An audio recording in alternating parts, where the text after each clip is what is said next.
सर्वमंगल मांगल्ये शिवे सर्वार्थ साधिके शरणे त्र्यंबके गौरी नारायणी नमोस्तुते। द्वापर युग में जब दुर्योधन से जुआ खेलने में अपना सब कुछ हार कर पांडवों को 13 वर्ष वनवास करना पड़ा था, उस समय वन में मिलने को आए भगवान श्री कृष्ण से युधिष्ठिर ने प्रश्न किया कि हमें यहाँ अनेक कष्ट सहने पड़ रहे हैं, इसका क्या कारण है। उसी प्रसंग में युधिष्ठिर ने जो प्रश्न किए और भगवान श्री कृष्ण जी ने जो उत्तर दिया, उसका विस्तृत वर्णन भविष्योत्तर पुराण में किया गया है।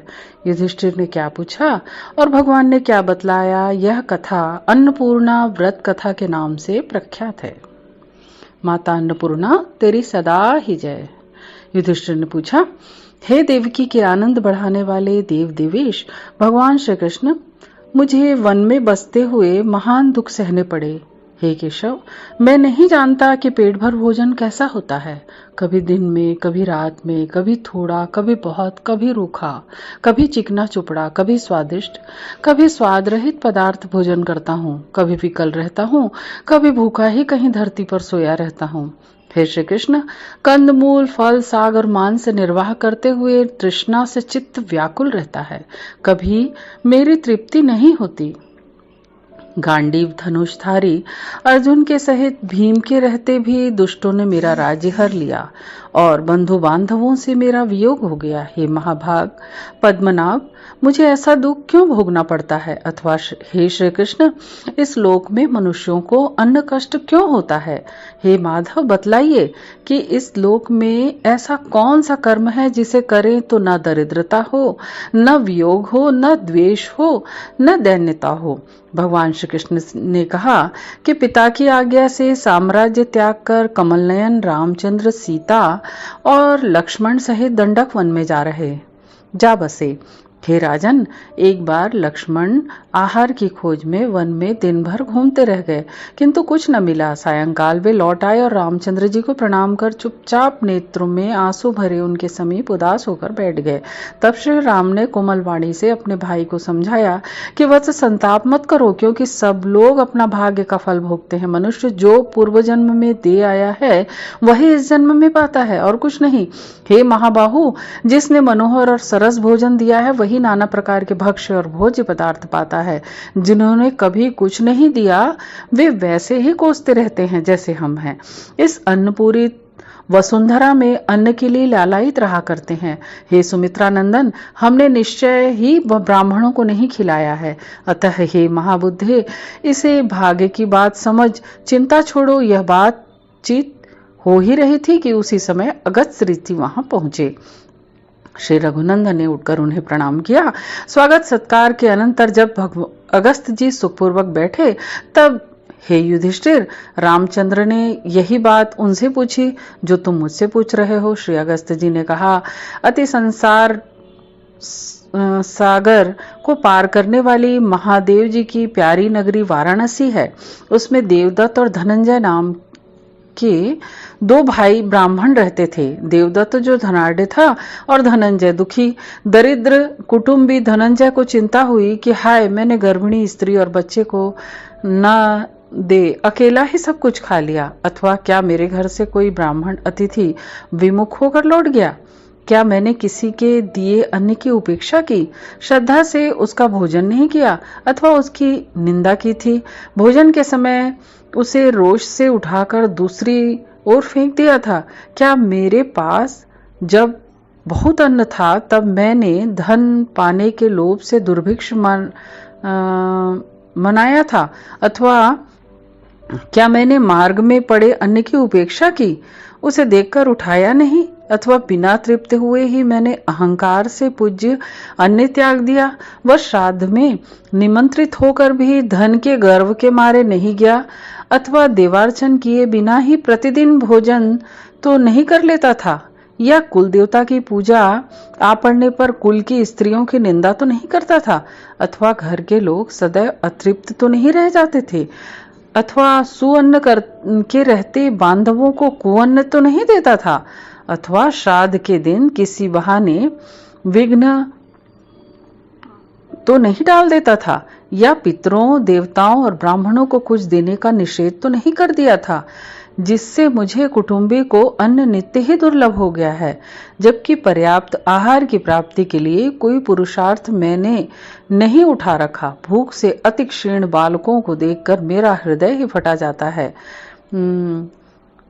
मेरे बच्चे जब धनी बालकों के उत्तमोत्तम भोजन देखकर मांगने लगते हैं, वे दीन माता को पकड़ पकड़ कर खींचते हैं। आप भी रोते हैं और उसे भी रुलाते हैं। हाय, घर जाने पर संताप अन्नाकांक्षी बालक मुझे टटोलकर अन्न की खोज करने लगते हैं, तो जान पड़ता है कि मैं धरती में समाया जा रहा हूँ। और क्या हुआ कि मुझे ऐसी दरिद्रता प्राप्त हुई? क्या मैंने क्लेश नाश करने वाले भगवान विष्णु की पूजा सदा नहीं की? क्या मैंने सुवर्ण या गौ का दान नहीं किया? क्या एकादशी का व्रत नहीं किया? क्या मैंने प्रायः दूसरों की नंगी स्त्रियां देखी, अथवा कोई कामातुर शूद्रा मेरी शैया पर मेरे साथ सोई? वृषली के संसर्ग से निश्चय ही ब्राह्मणों की लक्ष्मी और ब्राह्मणत्व भी नष्ट हो जाता है। क्या मैंने रोष में माता को कटु वचन कहे या पिता की निंदा की, अथवा स्त्रियों का अद्भुत रूप देखकर उनकी निंदा की? क्या मैंने ऋतुकाल में भार्या का त्याग किया, अथवा जाने अनजाने उसे कड़े वचन कहे, अथवा मैंने दूसरों के कहने पर झूठा कलंक लगाया, नीचता की या पराई हिंसा में लीन रहा, अथवा मैं सर्वदा लोगों से झूठ मूठ द्वेष रखता या सदा झगड़ा किया करता, अथवा पूछने में आलस्य किया। मैं विद्वान हूँ, इस अहंकार में दूसरों से पूछे बिना ही व्यर्थ का नियम कर लिया। ऐसे तर्क वितर्क करते उसने एक दिन मणिकर्णिका में स्नान किया और विश्वेश्वर शिव को प्रणाम कर वह मुक्ति मंडप में रुद्र सूक्त का पाठ करने लगा। इसी में उसने दिन व्यतीत कर दिया। रात में उसने उत्तमोत्तम कुश धरती पर बिछा और वही कार्य मन में रख भगवान पिनाकी शिव को प्रणाम कर तथा माता पार्वती को स्मरण कर वही निश्चिंत हो सो रहा। स्वप्न में एक अति सुंदर जटाधारी ब्राह्मण ने धनंजय से कहा, प्राचीन काल में कांचीपुर राजा के शत्रुमर्दन नाम का एक पुत्र था। उस राजकुमार का मित्र हैरंब नामक शूद्र था। राजकुमार शत्रुमर्दन को उसके पिता ने जब युवराज बनाया तो हैरंब को प्रेमवश राजकुमार ने अपने समान कर दिया। एक बार राजकुमार हैरंब को साथ ले आखेट करने गया। तब राजकुमार प्रसन्नता पूर्वक अपने सैनिकों के संग भैंसों, गैड़ों तथा खरहों का आखेट करने लगे तो वहां पर एक पर्वताकार शूकर आया। वह ऐसा जान पड़ता था मानो क्रोध से पृथ्वी को विदीर्ण कर डालेगा और सेना को निगल जाएगा। प्राण बचाने के निमित्त चारों ओर से लोग तीक्ष्ण शस्त्रों से उसे मारने लगे। भयंकर शब्द करते हुए सहस्त्रों कुत्ते दौड़ आए। उस युवा शूकर ने तिनके की भांति उनकी कुछ चिंता न कर उन्हें चीर डाला। उसने मनुष्यों के वक्ष स्थलों और जांघों को भी फाड़ डाला। घोड़ों के अंडकोश नोच लिए जिससे वे भाग खड़े हुए। कोलाहल सुनकर शत्रुमर्दन वहां आया और उन्होंने तुरंत उसे वेगवान पूंछ वाला बाण उसको मारा। शूकर उस प्रहार की उपेक्षा कर राजकुमार के घोड़े पर झपटा। इससे घोड़ा बड़े वेग से भागा। राजकुमार ने पीछे मुंह कर उस शूकर को पुनः मारा कि शस्त्र से घायल होकर भाग खड़ा हुआ। वीर राजकुमार ने उत्तम खड्ग खींचकर उसका पीछा किया। तेज घोड़े के बिना कोई उस प्रकार उसका पीछा नहीं कर सकता था। एक हैरंब ही राजकुमार के पीछे पीछे गया, क्योंकि उसका घोड़ा भी वैसा ही था जैसा राजकुमार का। कोई 100 योजन पर जाकर शत्रुमर्दन ने शूकर को मार डाला। वह घोड़े से उतर पड़ा और उसकी जीन खोलकर वहां टहलने लगा। पीछे से हैरंब भी पहुंच गया और घोड़े से उतरकर उसने राजकुमार का घोड़ा पकड़ लिया। भूख प्यास से विकल दोनों वीरों ने क्षण भर विश्राम किया कि कुश और समिधा जुटाने वाले एक मुनि वहां आ निकले। उन्होंने मुनि से पूछा, यहाँ जल कहाँ मिलेगा? मुनि उन्हें अपने आश्रम पर ले गए। उनका श्रम दूर किए जब उन्होंने स्नान कर जल पी लिया तब मुनि सांवा का सत्तू उन्हें खाने को दिए। सद्बुद्धि कुमार तो उच्च वृत्ति, किसान के खेत काट लेने और सब अन्न बिन लेने पर जो अन्न गिरा हुआ रह जाता है उसी को मुनि लोग बिनकर लाते और उसी अन्न को उंच कहते हैं। पितरों देवताओं की अग्नि को अर्पित कर बचा हुआ संचित सत्तू प्रसन्न मन से खाने लगा, पर वह राज्यानुचर तो थोड़े दिनों से प्राप्त वैभव से गर्वित हो भोजन करने बैठा तो मुंह बनाकर अन्न की निंदा और केवल थोड़ा सा खाया, उसमें स्वाद नहीं यह बतलाकर वह बारंबार अन्न को धरती पर छींटने लगा। अंत में उस मूर्ख ने अनादर करके उसे छोड़ दिया। उधर राजकुमार धरती पर पड़ा हुआ अन्न भी आदरपूर्वक उठाकर श्रद्धा सहित खाने लगा, यहाँ तक कि अंत में बहुत सा जल डालकर दोना को भी धोकर पी गया। फिर विश्राम और मुनि से आज्ञा लेकर तथा उनको प्रणाम कर कुमार हैरंब के साथ वह नगर को चला गया। स्वप्न के जटाधारी ब्राह्मण ने कहा, हे धनंजय, राजकुमार था और वही तुम्हारा बड़ा भाई देवदत्त वह मोक्षदायिनी काशीपुरी में जन्म ग्रहण कर धन धान्य और पुत्रों से युक्त हुआ। जो हैरंब था वह तुच्छ अन्न खाने से द्विजोत्तम तुम हुए हो। तुमने थोड़ा सा उच्च अन्न खाया था, इससे तो तुम ब्राह्मण हो गए, और जो अन्न का अनादर किया था इसी दोष से दरिद्र हुए तथा अन्न को तरस रहे हो। हे द्विज श्रेष्ठ, जो अन्न का अनादर करते हैं वे अन्नहीन दरिद्री हो जाते हैं और दुखभागी होते हैं।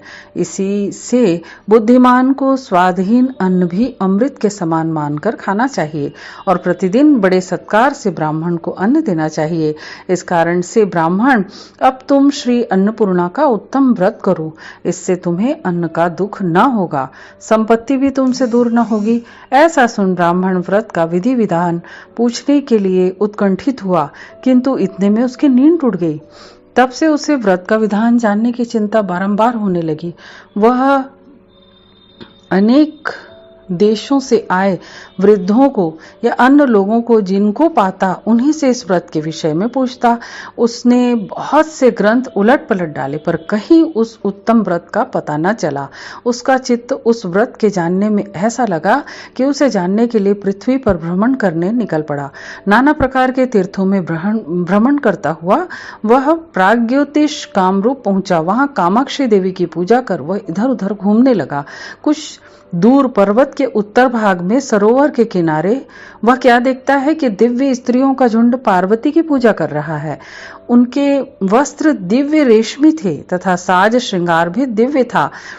तब उस ब्राह्मण ने उनके पास जाकर विनयपूर्वक कहा, हे साध्वी देवियों, आप यह कौन सा व्रत कर रही हो? इसकी विधि क्या है, क्या फल है तथा यह उत्तम व्रत किस समय किया जाता है? उन्होंने कहा, हे ब्राह्मण, श्रद्धा और भक्ति के साथ एकाग्र मन होकर सुनो। सच्चिदानंद स्वरूप परमात्मा की जो शक्ति है जिससे कि यह सब जगत बना है वह एक प्रकार की अनेक प्रकार की भी है। इस चराचर जगत को और शिव और शक्ति से व्यास जी ने न जानो। जो शिव है वही तो विश्वेश्वर है और जो शक्ति वही पार्वती है। वही शक्ति जब सृष्टि करती है तब माया, जब पालन करती है तब अन्नपूर्णा तथा जब संहार करती है तब वो कालरात्रि कहलाती है। वह एक ही है, तीन प्रकार की कही गई है। यह उसी अन्नपूर्णा का शुभ प्रद व्रत है। मार्गशीर्ष अघन मास के कृष्ण पक्ष की पंचमी को प्रातः काल जलाशय में डुबकी लगावे, रेशम का धागा और डोरा ही लेकर कुमकुम से रंग लें, उसमें 17 गांठ दें, चंदन और धूप से उन गांठों की पूजा करें। उन गांठों में अन्नपूर्णा का स्थापन कर 7 दूब और 10 अक्षत लें और नाना प्रकार के मनोहर उपचारों से अंबिका देवी का पूजन करें। कहें, हे अन्नपूर्णा देवी, मुझे अन्न, पशु, पुत्र यश और लक्ष्मी दो, आयु आरोग्य और ऐश्वर्य दो। हे देवी, मैं तुमको प्रणाम करता हूँ। इस प्रकार प्रार्थना कर पुरुष दाएं बाह में और स्त्री बाएं बाह में डोरे को धारण करे और इस कथा को 17 दिन तक सुने और कथा के अंत में फिर डोरे का पूजन ऊपर लिखी विधि से करे और तब जब 17वां दिन अर्थात शुक्ल पक्ष की छठ आवे तो उस दिन व्रत करने वाले श्वेत वस्त्र धारण करें और रात में पूजा के घर में धान के पौधे से कल्प वृक्ष कर स्थापित करें। उस वृक्ष के नीचे श्री अन्नपूर्णा की उत्तम मूर्ति स्थापित करें। मूर्ति का रंग ऐसा हो जैसा जवा पुष्प, मुखमंडल में 3 नेत्र हो, माथे पर अर्धचंद्र शोभित हो जिससे नव यौवन टपकता हो, बंदूक लाल दोपहरिया पुष्प की ढेरी उसके चारों ओर लगी हो, वह दिव्य आभूषणों से भूषित हो, मूर्ति मुस्कुराती हुई सुप्रसन्ना हो, स्वर्ण के सिंहासन पर विराजमान हो, उसके बाएं हाथ में अन्न से भरा माणिक पात्र हो और दाहिने में रत्नों की बनी दरवी कलछुल हो और 16 दल का कमल बना हो। उसके कर्णिकाओं पंखुड़ियों पर पूर्वादिक्रम से नंदिनी, मेदिनी, भद्रा, गंगा, बहुरूपा, तितिक्षा, माया, हेती, स्वसा, रिपुहंत्री, अन्नदा, नंदा, पूर्णा, रुचिनेत्रा, स्वामी सिद्धा और हासिनी को लिखे। ओम महालक्ष्मी नमो नमः। हे देवी, मैंने जो तुम्हारी ये पूजा की है उसे ग्रहण करो। मैं तुमको प्रणाम करता हूँ। बंदूक दोपहरिया पुष्प के समान कांति वाली तुम सबको वर और अभय देने वाली हो। तब अंजलि में फूल लेकर देवी का आवाहन करें। हे देवेशी, महादेव की प्रिया देवी, आओ आओ, मैंने जो तुम्हारी पूजा की है उसे ग्रहण करो। हे देवी, मैं तुमको प्रणाम करता हूँ। इस प्रकार देवी का आवाहन करें और पूजा करें। अन्नपूर्णा अन्नदा को नमस्कार है कहकर पाद्य दें। गिरीश कांत्याय नमः, शिव गृहिणी को नमस्कार है कहकर अर्घ्य दें। उमाय नमः, उमा को नमस्कार है कहकर आचमन कराएं। जन्मात्रे नमः, जगत माता को नमस्कार है कहकर मधुपर्क दें। गिरिजाय नमः, गिरिजा को नमस्कार है कहकर चंदन चढ़ावें। तदंतर पुष्प अक्षत इत्यादि से पूजा करें और यह मंत्र उच्चारण करें। हे जगत के मंगलों में मंगल रूपा हिमालय नंदिनी, तुमको नमस्कार है। हे महेश की पत्नी, हे स्कंद माता, तुमको प्रणाम है। धूप, दीप, नैवेद्य, वस्त्र, सिंदूर तथा आभूषण, तांबुल और मुख का सुबास सब इसी मंत्र से दिखावें। तदंतर प्रदक्षिणा करें और दंड के समान धरती पर सोकर प्रणाम करें। तब बाह से डोरा उतारकर देवी के चरणों पर रख दें और कहें, यह व्रत संपूर्ण हो गया। माँ, इससे हे सर्व संपत्ति दात्री जगदम्बा देवी, यह डोरा जिसे मैंने धारण किया था ग्रहण करो। हे देवेशी, मैं तुम्हारा सेवक हूँ और तुमको तीनों जगतों का पालन करना उचित है। सो हे वर देने वाली इस अद्वितीय से सेवक को पालो। यह कथा सुनकर गुरु को दक्षिणा देकर संतुष्ट करें और 17 पात्रों में पकवान देकर 17 ब्राह्मणों को दें तथा सुहागिनों को भोजन करावें। उस दिन आप अलोना भोजन करें। रात के समय महोत्सव मनाएं। प्रातःकाल धरती पर दंडवत गिरकर प्रणाम करें। तब देवी का विसर्जन करें। हे माता, यह मैं और यह मेरी भार्या, ये मेरे बच्चे सब तुम्हारे दास हैं। तुम्हारे चरण ही हमारी गति है। तीनों लोगों को धारण करने वाली, जो कुछ अपराध मुझसे हुआ हो उससे क्षमा करें, सदा मुझ पर कृपा करें। तब हे ब्राह्मण, धान के समूह को बीज आदि में उपयोग करें तथा घर में स्वयं खाएं और दूसरों को दें। 17वें वर्ष में व्रत का उद्यापन करें और उसी प्रकार पूर्व वर्ष के तरह 17 पात्रों में वस्तु रखकर उन्हें वस्त्रों में लपेटकर ब्राह्मणों को दें और गोदान करें। गुरु को अन्न और 3 रेशमी वस्त्र दे बड़ा उत्सव मनाए। बंधु बांधवों के साथ भोजन करें।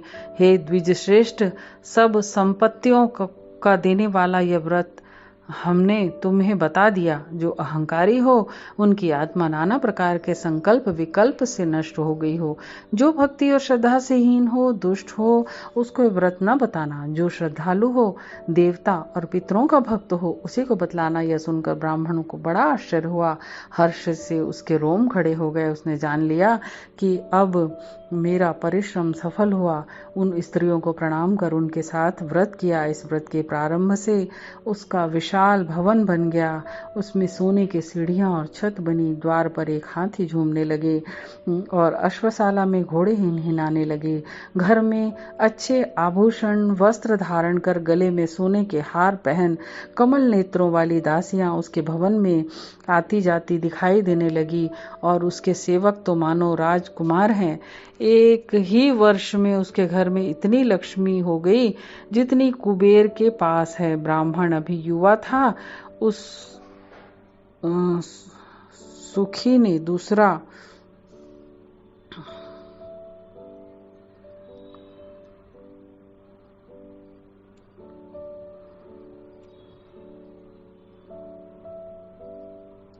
विवाह कर लिया और एक दूसरे राजभवन में उस कामिनी के साथ वह काम सुख भोग करने लगा। एक बार जब वो ब्राह्मण प्रवर अपनी जेठी भार्या के घर था, अघन मास में श्री अन्नपूर्णा व्रत की तिथि आ गई तो उसने महामाया की पूजा कर व्रत का डोर अपनी बाह में बांध लिया। इसके उपरांत भोजन कर वह छोटी भार्या के घर गया और गुलगुल श्वेत पलंग पर बैठा। पत्नी ने तांबूल आकर दिया तो मानो वह आनंद की धारा में बह चला। नाना प्रकार की क्रीड़ा की बातें करते हुए रात भर रमण करता रह गया। रमण करते समय उसकी भार्या ने देखा कि बाह में डोरा बंधा है। नारी स्वभाव से उसने आशंका की कि हो न हो सौद नहीं या कोई टोटका किया है। उसने चुपचाप डोरा तोड़ दिया और दासी के द्वारा आग में डलवा दिया। ब्राह्मण तो कामांध था, उसे उस समय इस बात का पता ही न चला। दूसरे दिन जब वह कथा का समय हुआ तो उसे डोरे का स्मरण आया। उसने अपने सेवकों से पूछा किंतु किसी ने कुछ न बतलाया। तब उसने दूसरा डोरा बांध लिया। बस उसी दिन से उसकी लक्ष्मी दिन प्रतिदिन घटने लगी, यहाँ तक कि वर्ष भर के भीतर ही वह धनंजय ही रह गया। वह प्रायः विकल रहता, उसे भिक्षा तक न मिलती। फिर ब्राह्मण चिंता से व्याकुल हो कहता, हाय मेरा डोरा कहाँ गया। जब से वह खो गया तब से दरिद्रता मेरे घर आ गई। देवी का व्रत करने पर भी मुझे फल नहीं दिखाई देता। पहले तो भीख भी मिल जाया करती थी, अब वह भी नहीं मिलती। अब इसका रहस्य किससे पूछूं जिससे मेरी लक्ष्मी का नाश न हो। चलूं फिर वही कामरूप चलूं, उन स्त्रियों से पूछूं। ऐसा निश्चय कर वह उसी देश को गया जहां उसने व्रत पाया था। किंतु वहां गया तो जो सागर आदि पहले था वह कुछ भी दिखाई न पड़ा। चारों ओर महाभयंकर वन, जिसमें कोई जीव जंतु तक नहीं, चिड़ै का पूत भी नहीं। मनुष्य की बात ही क्या। वह ब्राह्मण इधर उधर घूमता हुआ चिंता में पड़ गया। सोचने लगा कि जिस पाप से मेरे बाह से डोरा उतर गया, जिससे मेरा व्रत भंग हो गया, उसी पाप से मुझे कुछ भी न मिलेगा। वह रमणीय नगरी कहाँ गई, वह सरोवर कहाँ गया, वह देवालय कहाँ गया। निश्चय ही भाग्य दोष से दैव्य ने सब हर लिया। मैं देव का मारा हुआ, स्वर्ग से भ्रष्ट हो दुख का भाजन बना हूँ। धिक्कार है मुझको। अब करोड़ों क्लेश देने वाले उन प्राणों को रख कर भी क्या करूँगा। ऐसा वह मन में सोचकर मरने की इच्छा से सामने के कुएं में कूद पड़ा। उसमें गिरने पर चोट को कौन कहे, उसकी सारी व्यथा ही जाती रही। चारों ओर से उसे प्रकाश फैला दिखाई दिया। वह उसी मार्ग से सुविस्तीर्ण और उत्तम देश में जा निकला जो नाना प्रकार के उद्यानों और लताओं से शोभित था। वहां नाना प्रकार के मृग विचर रहे थे। वहां पर्वतों की चोटियों पर मयूर नृत्य कर रहे थे। मस्त कोयल कुहुक रही थी और भौरा गुंजार रहे थे। वही वन दिखाई पड़ा जिसमें सब ऋतुओं के फूल खिले थे। उत्तमोत्तम वृक्ष फलों के मारे झुके हुए थे।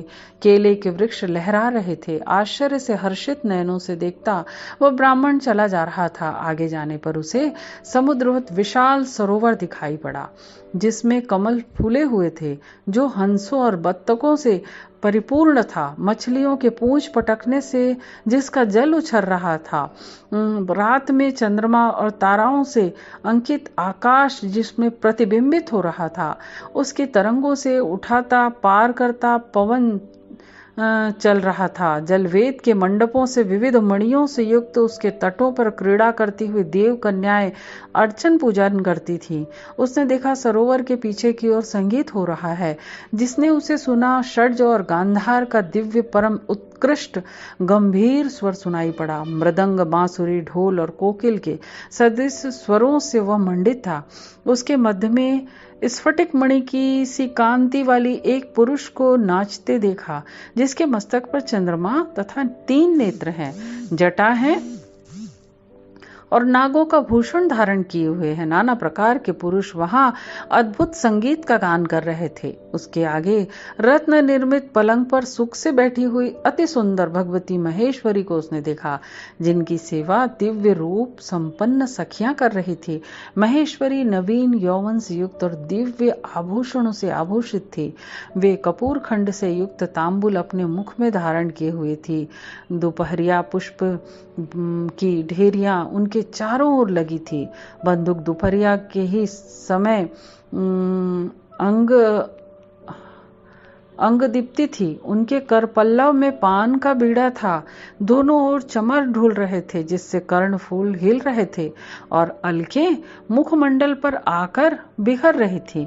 मुख को बासित करने वाले द्रव्यों से सुगंधित मधुर रस भरी मुस्कान से जिनका मुखमंडल चमक रहा था, उनसे कुछ ही दूर पर एक सखी हाथ में बेत लेकर पहरा दे रही थी। उसने ब्राह्मण को देखकर कहा, अरे यह कौन है, कौन है? कहकर घबराई हुई उस सखी ने बेत से उसे रोक दिया। देवी ने भौं से संकेत किया तो उसने ब्राह्मण को भीतर आने दिया। भीतर जाते ही ब्राह्मण आतंक से भर गया। देवी की तेज से उसकी प्रभा मलिन हो गई। पृथ्वी पर दंडवत गिरकर उसने साष्टांग प्रणाम किया। ब्राह्मण कुछ बोल न सका।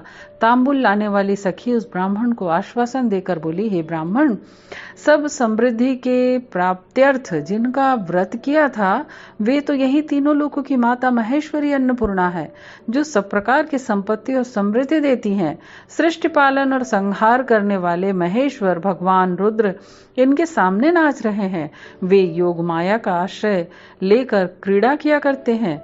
हे ब्राह्मण, ये शिव है और ये शक्ति है, ये माया है और ये पुरुष है। जो कुछ दिखाई पड़ता है वह सब इन्हीं दोनों से व्याप्त है। इन दोनों का कार्य देखकर आश्चर्य न करो। जो लोकोत्तर होते हैं उनका चरित्र कौन जान सकता है। हे ब्राह्मण, तुम भक्ति युक्त होकर वही व्रत फिर करो जो पहले काम रूप में सरोवर के तट पर सखियों ने तुम्हें बतलाया था। हे ब्राह्मण, भाग्य का अंत हो जाने पर इंद्र भी लक्ष्मी का विरह पाते हैं। तुमने तो उस व्रत के प्रभाव से यह दर्शन पाया है, जो ब्रह्मा आदि देवों को भी दुर्लभ है। तब दंडवत पृथ्वी पर गिर प्रणाम। वह ब्राह्मण फिर बोला, हे देवी, प्रसन्न हो, मुझे पालने योग्य का पालन करो, दरिद्रता दुख को दूर करो, जगत को पवित्र करो। हे देवी, तुम करुणामयी हो। जिन पर कृपा दृष्टि की वे ही धन्य हैं, वे ही गुणी हैं और वे ही कुल और शील युक्त हैं। हे विश्वेश्वर, आपका दर्शन अति अपार संसार सागर से पार करने वाला है, सबको तारने वाला है। आपको मैं प्रणाम करता हूँ। तब अन्नपूर्णा देवी ने उस ब्राह्मण से कहा, हे विप्रेस लोक में जो भी मेरा यह शुभ व्रत करेंगे, उनको लक्ष्मी सब ओर से प्राप्त होगी। उनको अन्न का दुख कभी न होगा और न संपत्ति से वियोग ही होगा। वे कीर्तिमान, रूपवान, उदार, राजपूजित, गुणवान, धर्मात्मा और प्रियवादी होंगे। हे द्विजश्रेष्ठ, मैं कभी उनका घर त्याग न करूंगी। हे ब्राह्मण, जिनके घर में यह कथा सिखलाई जाएगी, मैं उनके घर में जाकर बसूंगी। अब आशीर्वाद देती हूँ कि तुम्हारी पूर्ववत वृद्धि हो जाए। हे द्विजोत्तम, सर्वदा मेरा यह व्रत करना। मैं तुम्हारे अनुग्रह की इच्छा से काशी चलूंगी। तुम विश्वेश्वर से दक्षिण और की ओर मेरा मंदिर बनवाना। तो भगवान शंकर भी बोले, हे ब्राह्मण सुनो, मेरी नगरी में मेरा प्रिय गण जो प्रसन्नानंद दंडपाणी है, वह तुम्हारी प्रसन्नता के लिए प्रस्तुत रहेगा। वह सज्जन मनुष्यों को अन्न दिया करता है। हे ब्राह्मण, इस जगत में जो मनुष्य व्रत करेंगे उनके कुल में दारिद्रता कदापि न होगी। धनंजय, अंत में जब तुम काशी लाभ करोगे तो मेरे गण होोगे और तुम्हारी भार्या पार्वती के तुल्य हो जाएगी। तब ब्राह्मण भगवान शिव और भगवती माता पार्वती को प्रणाम कर काशी चला गया। वहां उसने वैसा ही सब कार्य किया जैसा शिव जी ने बतलाया था। उसे सब कुछ प्राप्त हुआ। तब वो ब्राह्मण इस मंदिर को बनवाया और नाना प्रकार के व्यंजनों को एकत्रित कर अन्नपूर्णा जी का अन्नकूट भी किया। इतनी कथा सुनकर भगवान श्री कृष्णचंद्र युधिष्ठिर से बोले, हे राजन, ये मैंने तुमसे व्रतों में उत्तम व्रत कहा है, जिसका अनुष्ठान कर रामचंद्र ने अपने सुख और राज्यलक्ष्मी को प्राप्त किया था। हे राजन, यदि तुम लक्ष्मी वृद्धि और यश और पुत्रों की कामना करते हो तो हे महाबाहु, अपने भाई सहित ये व्रत करो। हे राजन, मैं भी ये व्रत सदा भक्ति पूर्वक करता हूँ। जो ये व्रत करेगा वह 2-3 गिने हुए भाग्यवान होते हैं जिनमें यह श्रेष्ठ होगा। जो भाग्यहीन होते हैं वे प्राय इस व्रत को नहीं करते। उनका हृदय सदा जलता रहता है और वे पापी सदा अन्न के लिए लालायित रहते हैं। वृषभेंद्र पर चढ़कर चलने वाली महादेव जी की अर्धांगिनी और करुणा से आदर दृष्टि वाली हिमाचल नंदिनी अन्नपूर्णा देवी को मैं प्रणाम करता हूँ। भविष्योत्तर पुराण के अंतर्गत श्री कृष्ण और युधिष्ठिर के संवाद में माता अन्नपूर्णा प्रसीदतु शुभमस्तु शुभमस्तु, माता अन्नपूर्णा तेरी सदा ही जय।